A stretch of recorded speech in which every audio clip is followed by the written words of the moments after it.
सुंदरपुर नाम के एक गांव में श्याम नाम का एक किसान रहता था। वो गरीब था और बहुत लालची भी।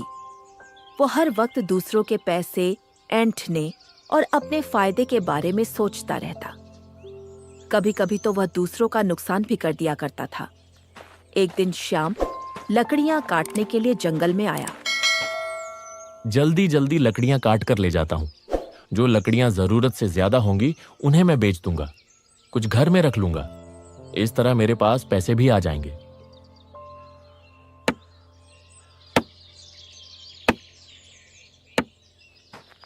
लकड़ियां काटने के बाद वह वहां से वापस जाने लगा। उसने देखा कि एक पेड़ पर बहुत सारे पक्षी बैठे हुए थे। अरे वाह, इस पेड़ पर तो बहुत सारे पक्षी हैं।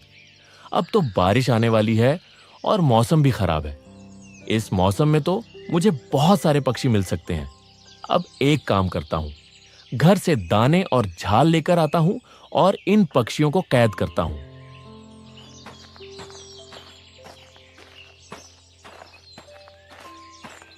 श्याम घर में लकड़ियां छोड़ने के बाद वापस आया।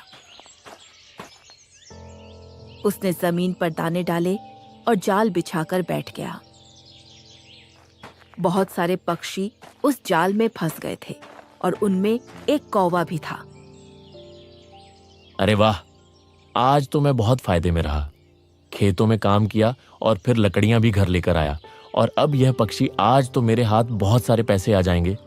चलो पक्षियों, अब तुम्हें बाजार में बेच दूंगा। मुझे बाजार में मत बेचना अच्छे आदमी। मैं एक मासूम बेकसूर कौवा हूं। मैंने तुम्हारा क्या बिगाड़ा है जो तुम मुझे बेच दोगे? अरे ये क्या, ये कौन सा पक्षी है जो इंसान की जुबान में बोल रहा है? अब इसे बेचकर तो मैं और भी ज्यादा पैसे कमा लूंगा। नहीं नहीं, ए इंसान, यह गलती मत करना। मैं जानता हूं तुम बहुत गरीब हो और तुम्हें पैसों की भी जरूरत है, इसीलिए मैं तुम्हारी मदद कर सकता हूं। कुछ देर पहले जब श्याम अपने लालच का जिक्र कर रहा था, तो यह कौवा उसकी सारी बातें सुन रहा था। तो तुम मेरी मदद कैसे कर सकते हो, बताओ? मैं एक राज के बारे में जानता हूं, एक ऐसे राज के बारे में जिसके बारे में तुम इंसान नहीं जानते। कैसा राज? श्याम अब की बार चौंक गया था। यहां से बहुत दूर एक गांव में एक जगह पर बहुत सारा खजाना छुपा हुआ है, और इस खजाने का पता सिर्फ मैं जानता हूं। अगर तुम मुझे आजाद कर दोगे तो मैं तुमसे वादा करता हूं कि मैं तुम्हें उस खजाने का पता जरूर बताऊंगा। अरे मैं कितने सालों से खजाने की तलाश में हूं। कोई ऐसा नक्शा मिल जाए, कोई ऐसी जगह जहां से मुझे खजाना मिले, और यह कौवा मुझे खजाने तक पहुंचा रहा है। मुझे इसकी बात मान लेनी चाहिए। एक बार मुझे जाल से आजाद कर दो और मैं तुम्हें उस खजाने के बारे में बताऊंगा, और मैं वहां पर खुद तुम्हें लेकर चलूंगा और उसके अलावा भी तुम्हारी मदद करूंगा। मैं कैसे तुम पर यकीन कर लूं? अगर तुम्हें मैंने इस चाल से बाहर निकाला और तुम उड़ गए तो मेरे हाथ नहीं आओगे तुम। अरे नहीं इंसान, मैं एहसान करने वालों को भूलता नहीं और ना ही उन्हें धोखा देता हूं। बस तुम्हें देखकर मुझे तुमसे हमदर्दी हो गई है और तुम मुझे अच्छे लगने लगे हो। तुम गरीब हो तो मैं तुम्हारी मदद भी करना चाहता हूं। अब श्याम ने उस जाल को खोला तो पक्षी उड़कर उसके कंधे पर आकर बैठ गया। तुम इन बाकी पक्षियों के साथ जो भी करना चाहो कर लो, मैं तुम्हें नहीं रोकूंगा।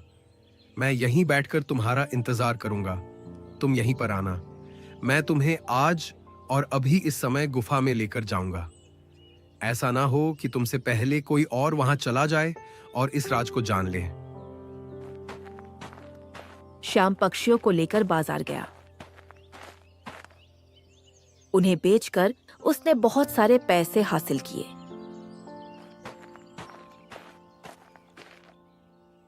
और वह पैसे अपनी पत्नी को दिए। फिर वह दोबारा जंगल में उसी जगह पर आ गया। खुदा करे कि वह कौवा अपनी जगह पर मौजूद हो। अगर वह उड़कर चला गया और उसने मुझे धोखा दिया तो उसे मैं कहां ढूंढूंगा? और सारे कौवे तो एक जैसे ही दिखते हैं। मैं तो कभी उस कौवे को ढूंढ भी नहीं सकूंगा। जब श्याम घर से निकला था तो उसकी पत्नी राधा ने उसे रोका था। अरे पतिदेव, कहाँ जा रहे हैं आप? आसमान की हालत देखें, बारिश आने वाली है। पहले भी इतना तेज तूफान आया था और आप जंगल में लकड़ियां काटने चले गए और अब दोबारा से जा रहे हैं। आप घर में रुकिए और इस समय बाहर जाना ठीक नहीं है। कितनी बार कह चुका हूं राधा कि जब मैं बाहर जाऊं तो मुझे मत रोका करो, खास तौर तब जब मैं पैसे कमाने के लिए जा रहा हूं, क्योंकि मेरा ज्यादा नुकसान हो जाता है। अब की बार तुमने यह गलती कर दी, लेकिन दोबारा मत करना। श्याम अपनी पत्नी को बातें सुनाता हुआ वहां से चला गया। राधा की आंखों में आंसू थे। वो बहुत उदास थी। पता नहीं क्यों मेरे पति मुझसे प्यार नहीं करते, जरा भी मेरा ख्याल नहीं रखते। हालांकि मैं घर को साफ सुथरा रखती हूँ, घर को संभालती हूँ, जो काम कहते हैं करती हूँ, मगर फिर भी वो मुझसे प्यार नहीं करते। राधा बहुत उदास थी और श्याम खुशी से जंगल की तरफ जा रहा था। मैंने तो शादी करके गलती की। इस औरत के खर्चे बर्दाश्त कर रहा हूं। अभी तक इसने मुझे बच्चों की खुशी नहीं दी। एक काम करता हूं, जल्दी ही इसे अपनी जिंदगी से निकाल देता हूं। किसी दूसरी औरत से शादी करता हूं ताकि वो मुझे बच्चे की खुशी तो दे। अभी वो थोड़ा ही दूर गया था कि बारिश तेजी से शुरू हो चुकी थी। इस औरत की जुबान तो बिल्कुल काली है। जो बात मुंह से निकालती है वो पूरी होकर रहती है। इसीलिए इसे मैं कहता हूं, अच्छी बात अपने मुंह से निकाला करो, मगर यह किसी की बात सुने तब ना। कुछ देर बाद जब बारिश कम हुई तो वो वहां से जंगल में पहुंच चुका था। सामने ही वो कौवा पेड़ पर बैठा हुआ था। उसे देखकर श्याम बहुत खुश हुआ। खुदा का शुक्र है तुम यहीं पर मौजूद हो। पूरा रास्ते में यही सोच रहा था कि अगर तुम यहां ना हुए तो मैं क्या करूंगा। ऐसा हो ही नहीं सकता। मैं किसी से वादा करूं और उस वादे को पूरा ना करूं। मैं भी कब से आपका इंतजार कर रहा था। अब आ गए हैं तो अभी हमें सफर शुरू करना चाहिए। अब वो दोनों एक तरफ चलने लगे थे। कौवा कभी उस आदमी के कंधे पर सवार हो जाता तो कभी हवा में उड़ने लगता। तुमने कभी इस खजाने के बारे में किसी और को नहीं बताया? नहीं, आज तक मुझे कोई अच्छा इंसान लगा ही नहीं। मैं किसी का फायदा कैसे सोचता। तुम मेरी बात अब विश्वास से सुनो। मैं तुम्हें खजाने के पास लेकर जा रहा हूं। हाँ, किसी और जगह पर नहीं। वैसे भी मेरी तुम्हारे साथ क्या दुश्मनी है? तुमने तो मुझे कैद करने के बाद भी मुझे आजादी दे दी। तुम्हारा तो मुझ पर एहसान है। चलो ठीक है, मैं तुम्हारी बातों पर यकीन कर लेता हूं। वैसे भी तुम इंसान तो हो नहीं जो झूठ बोलोगे, धोखा दोगे। तुम तो कौवे हो और तुम्हारा दौलत से, खजाने से क्या लेना देना। वो लोग चलते चलते बहुत दूर निकल कर आ गए थे। दूर दूर तक रेगिस्तान था। ए कौवे, मुझे यह बताओ, मुझे और कितनी दूर तक चलना पड़ेगा? यहां तक आते आते थक चुका हूं। मेरी कमर दर्द कर रही है। बस थोड़ा सा ही सफर है।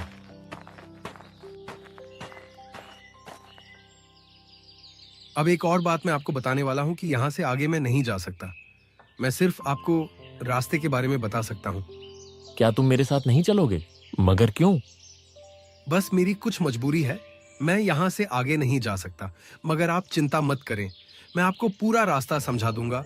आप आसानी से मंजिल तक पहुंच जाएंगे। अब आप यहां से सीधा जाएंगे। कोई 1 घंटे बाद आपको सामने 2 रास्ते आएंगे। तब आप उत्तर दिशा में मुड़ जाना, चलते रहना। उसके बाद आपको एक गुफा नजर आएगी। बस आपने उसी गुफा में जाना है। अच्छा, तो उस गुफा में जाऊंगा तो सामने खजाना पड़ा होगा और मैं उसे हासिल कर लूंगा। यह इतना भी आसान नहीं है। उस गुफा में आपको एक जादूगर मिलेगा। जादूगर? वो उस गुफा में क्या कर रहा है? दरअसल वो इस गुफा की सुरक्षा करने के लिए वहां मौजूद है। वहां पर जो खजाना है वह उसकी सुरक्षा करता है। तो मुझे क्या करना होगा? क्या वो मुझसे कुछ सवाल पूछेगा या मेरी जांच लेगा? अगर इस जांच में मैं कामयाब हुआ तभी वह मुझे खजाना देगा। नहीं नहीं, ऐसा कुछ नहीं होगा। ना वो आपसे कोई सवाल पूछेगा, ना आपकी कोई जांच लेगा। तो फिर क्या करेगा वो? क्या खामोशी से सारा खजाना मुझे दे देगा, जैसे वो मेरा इंतजार कर रहा है? मैं वहां पर खजाना लेने गया और मुझे दे दे। ऐसा हो सकता है कौवे? अरे जो खजाने की रक्षा करता है वह अपनी जान को मुश्किल में डालकर भी उस खजाने को बचाता है। ए अच्छे इंसान, बात सिर्फ इतनी है कि आपको उस जादूगर को मारना होगा, उसका विनाश करना होगा। उसका विनाश करते ही आपको सारा खजाना मिल जाएगा। तब आप उस गुफा में मौजूद सारा खजाना भी ले सकते हैं। यह तुम क्या बोल रहे हो? मैं उस जादूगर का विनाश कैसे कर सकता हूं? वो तो बहुत ताकतवर है और उसके पास तो जादू भी होगा। नहीं नहीं, वो तो मुझे मार देगा। मैंने आज तक एक चींटी भी नहीं मारी। मैं एक जादूगर को कैसे मार सकता हूं? आप मेरी बात पर यकीन करें, वो जादूगर आपको कोई नुकसान नहीं पहुंचा सकेगा। मैं जो कुछ भी बता रहा हूं, अगर आप मेरी बात को सुनकर करेंगे तो वह आपको जरा भी तकलीफ नहीं पहुंचा सकेगा। अच्छा बताओ, मुझे क्या करना है? आपने एक काम करना है। आप जहां से आए हो एक लाल रंग का गुलाब लेकर जाएंगे। आपने वह फूल उस जादूगर को सूंघा देना है। उसके सूंघते ही जादूगर बेहोश हो जाएगा। फिर आपने वहां एक चिड़िया की तलाश करनी है, चिड़िया? मगर क्यों? क्योंकि उस चिड़िया में जादूगर की जान है। जादूगर को मारने के लिए उस चिड़िया को मारना बहुत जरूरी है। जब तक आप उसके शरीर के सारे पंख नोच कर नहीं फेंकोगे, उसकी गर्दन और उसके शरीर को काटकर उल्टी दिशा में नहीं फेंकेंगे, तब तक उस चिड़िया का विनाश नहीं होगा और तभी वह जादूगर भी मर जाएगा। अरे बाप रे बाप, यह तो बहुत ही ज्यादा मुश्किल काम है। तुमने यह बात मुझे पहले क्यों नहीं बताई? यहां आने के बाद बता रहे हो। अब मैं वापस भी नहीं जा सकता। खजाना आपसे थोड़े ही फासले पर है। आपने इतना लंबा सफर तय किया है। अब खजाना हासिल किए बिना आप वापस चले जाएंगे क्या? नहीं नहीं, खजाना तो मैं हासिल करके रहूंगा, हर हाल में, चाहे उसके लिए मुझे कुछ भी करना पड़े। मुझे यह बताओ कि वह फूल मुझे कहां मिलेगा? इस काम में मैं आपकी मदद कर सकता हूँ। आपको मैं फूल लाकर दे सकता हूँ। बाकी काम आपको खुद ही करना पड़ेगा। तुम्हारा बहुत बहुत शुक्रिया कौवे, तुमने मेरी मदद की। अब जल्दी से फूल लेकर आओ ताकि मैं अपने सफर पर निकलूं। मैं अपने खजाने से ज्यादा दूर नहीं रह सकता।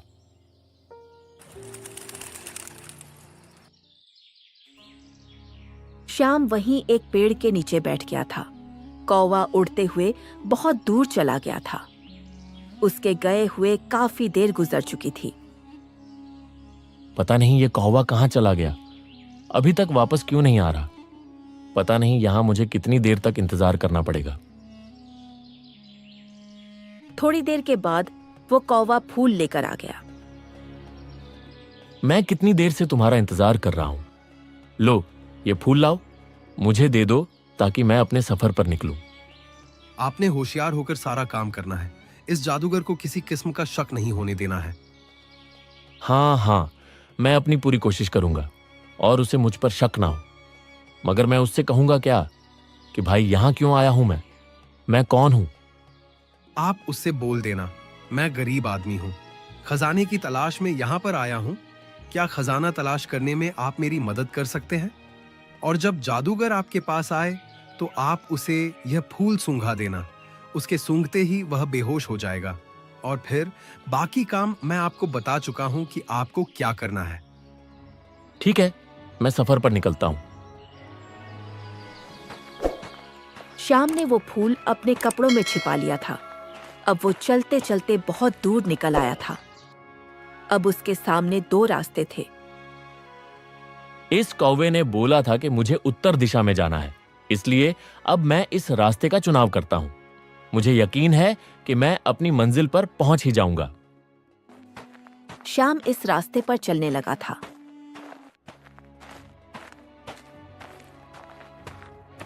श्याम चलते चलते अब गुफा के सामने आ गया था। हे ऊपर वाले, मदद करना। मुझे लगता है जैसे मैं मौत के मुंह में जा रहा हूं। यह जो खजाने का रखवाला है, यह कभी भी मुझे खजाना हासिल नहीं करने देगा, मगर मुझे इसका मुकाबला करना ही होगा। मैं दुनिया का सबसे दौलतमंद आदमी बनना चाहता हूं और इसके लिए मुझे कुर्बानी देनी ही होगी। अब श्याम चलते चलते उस गुफा के अंदर आ गया था। थोड़ी ही दूर आया तो उसने एक आवाज सुनी। कौन हो तुम और इस गुफा में क्यों आए हो? क्या तुम जानते हो कि यहाँ पर आना मौत के मुंह में आने के बराबर है? यह आवाज सुनकर श्याम डर गया, मगर उसने अपने आप पर काबू पाया। मैं यहाँ खजाने की तलाश में आया हूँ। क्या खजाना तलाश करने में मेरी मदद कर सकते हैं जादूगर? इधर आओ, मेरे सामने आओ। देखो तो सही वो कौन है जो खजाने की तलाश में यहाँ पर आया है। मैं एक मुसाफिर हूँ। कितने सालों से मैं खजाने की तलाश में भटक रहा हूँ। भटकते भटकते मैं यहाँ पर आ गया। मैंने एक नक्शे में देखा कि इस गुफा में खजाना है, इसलिए मैं यहाँ पर चला आया। यहाँ पर मेरी आपसे मुलाकात हो गई। अब जादूगर ने अपने सामने एक मोमबत्ती जला दी। उसकी रोशनी में श्याम ने देखा कि जादूगर बहुत खौफनाक है। यह कितना भयानक है। इसके बाल कितने बड़े हैं, इसके कपड़े कितने गंदे हैं। मुझे इसे देखकर ही घिन आ रही है। मैं बहुत गरीब आदमी हूं। मेरे पास पैसा कमाने का कोई जरिया नहीं, इसीलिए मैं खजाने की तलाश में हूं। अब जादूगर ने अपनी आंखें बंद कर ली। तभी श्याम ने मौके का फायदा उठाया। जल्दी से उसने अपनी जेब से गुलाब का फूल निकाला और वह जादूगर के मुंह के साथ लगा दिया।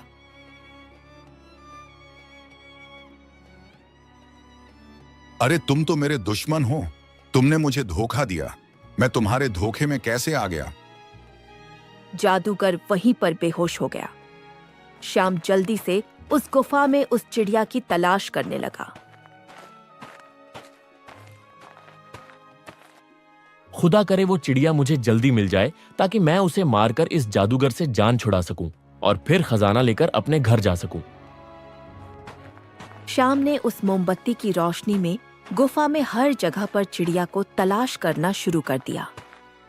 तब एक जगह एक पिंजरे पर उसकी नजर गई। ये है वो चिड़िया। यही निशानी मुझे इस कौवे ने बताई थी कि काली है, इसकी लाल चोंच है। चिड़िया, अब तुम्हें मुझसे कौन बचाएगा?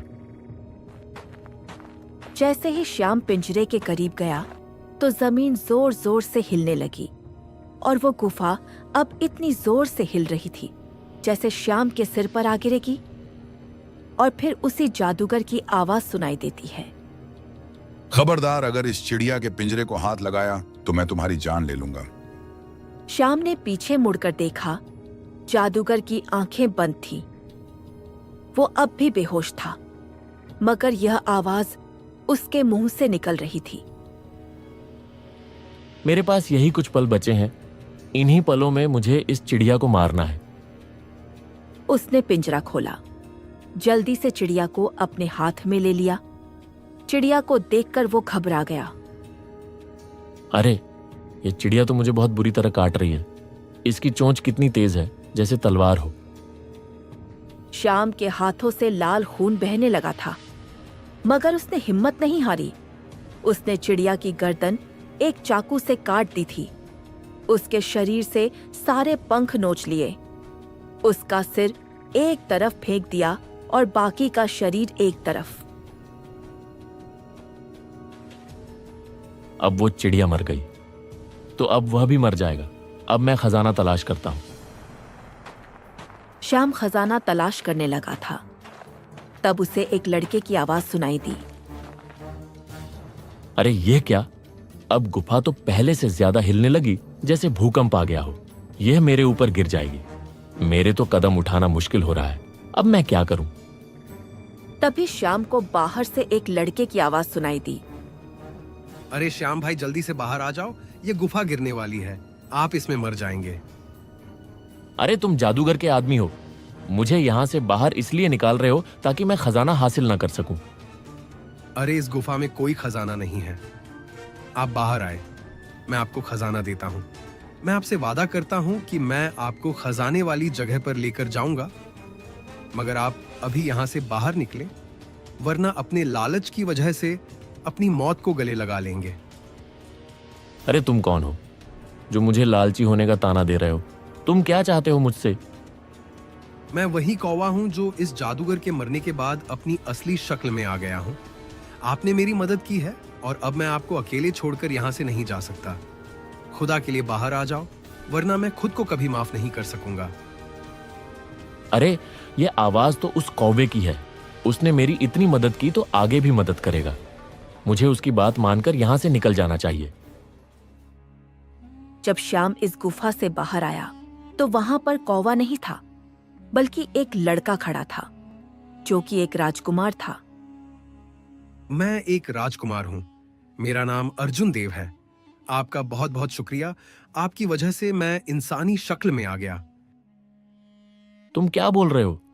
तुम्हारी कोई बात समझ में नहीं आ रही। आप आओ मेरे साथ, मैं आपको बताता हूँ। तभी एक धमाके की आवाज सुनाई दी।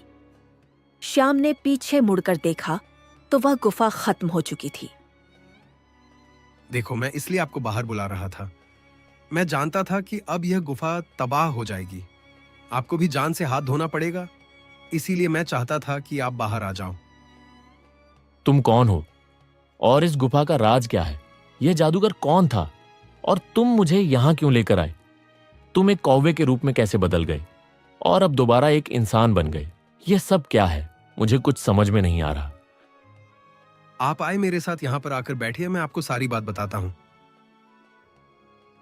जल्दी से बताओ, वरना मैं पागल हो जाऊंगा कि जो कुछ मेरे साथ हो रहा है मुझे यह सब कोई सपना लग रहा है।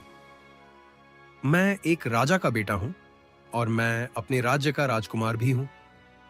मेरे पिता की एक जादूगर से सालों से दुश्मनी चली आ रही थी और वह जादूगर मेरे पिताजी से बदला लेने की अपनी कोशिशों में व्यस्त था, मगर वह कभी मेरे पिताजी को कोई नुकसान नहीं पहुंचा सका। एक दिन मैं शिकार खेलने के लिए महल से निकलकर बाहर आ गया। मैं चाहता था कि आजादी से अपनी मर्जी से समय गुजार सकूं। बस पिताजी के सिपाही तो हर वक्त मेरे साथ ही रहते थे। उनकी वजह से मैं खुद को कैदी महसूस करता था। मैं जंगल में था। जब मैंने खूबसूरत लड़की को देखा, वो इतनी खूबसूरत थी कि मैं खुद को काबू नहीं रख पाया। मैं उसके पीछे चलने लगा। चलते चलते वो गुफा में आ गई। जब मैं यहां आया तो देखा कि वो लड़की जादूगर के रूप में बदल गई। यह देखकर मैं डर गया, पता नहीं यह कौन है। मैं वहां से निकलने लगा।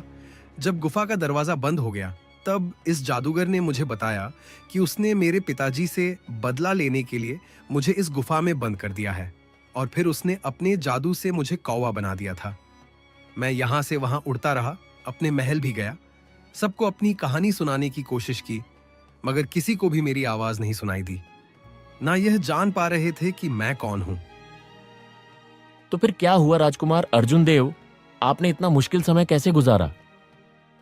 बस ऊपर वाला जो आपके भाग्य में मुश्किल समय लिख देता है, उसे काटना तो पड़ता ही है।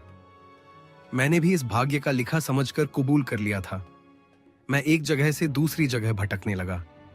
शायद कोई ऐसा मिल जाए जो मेरी बात सुन सके, मगर कोई मेरी आवाज ना सुन सका। तुम वो पहले इंसान हो जिसने मेरी आवाज सुनी। अब मुझे सारी बातें समझ में आ गई। तो तुमने यह सब इसलिए किया कि मैं तुम्हारी मदद करूं, उस जादूगर का विनाश करूं, ताकि तुम अपने असली रूप में आओ। तुमने मुझे अपने मकसद के लिए इस्तेमाल किया। अर्जुन देव, अगर मेरी जान चली जाती तो? हाँ, मैंने यह सब अपने लिए ही किया था। मैं अपने की पर शर्मिंदा हूं, मगर मुझे इसके अलावा कोई रास्ता नजर नहीं आ रहा था। तुम ही बताओ, अगर तुम मेरी जगह होते तो क्या करते? शायद मैं भी ऐसा ही करता, क्योंकि मैं भी एक बहुत ही ज्यादा खुदगर्ज इंसान हूं और बहुत ही ज्यादा लालची भी हूं। खजाने के लालच में ही तो मैंने अपने आप को मुश्किल में डाल दिया था।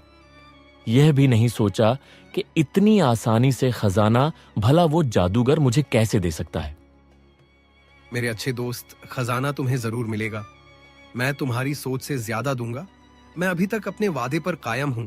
तुम मेरे साथ मेरे महल चलो, मैं तुम्हें बहुत सारा खजाना दूंगा, क्योंकि तुम ही वह आदमी हो जिसने मेरी मदद की। माना कि तुम्हारे दिल में लालच था, मगर अपने लालच के बावजूद भी तुमने मेरी इतनी बड़ी मुसीबत को हल कर दिया। मेरे पिताजी और सब लोग बहुत परेशान हैं कि मैं कहां चला गया। अब उन्हें अपने बारे में बताऊंगा तो उन्हें यह जानकर बहुत खुशी हो गए।